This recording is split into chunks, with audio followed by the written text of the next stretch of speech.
Kwani mimi nilikwambia nataka kuolewa?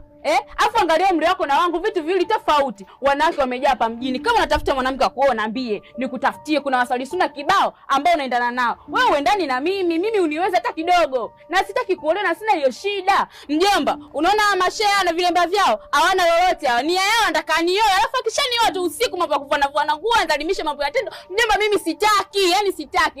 Hao ndo wanasemaga ukipika unanyanyuka, ukiosha vyombo unanyanyuka. Mimi hayo mambo siyataki. Tukishafika nyumbani kwake sasa, aanze tena usiku mke wangu, maana nigusia hivi mimi ndio sitaki mjomba, hata sikao najisikia vipi yani. We, kimya!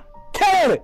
Na umepata wapi ujasiri kama huo? Unabishana mbele ya wanaume kama hivi. Tena mimi ni mjomba wako, mweje mnole. Umepata wapi ujasiri kama huo? Pumbavu wewe. Unijui au umenisahau? Nitakufiligisa. Nitakuonyesha. Sio unielewa? Muangalie kwanza. Shabash! Kongolo. Tuongee vizuri kidogo. Yaani hata kama ukiongea naye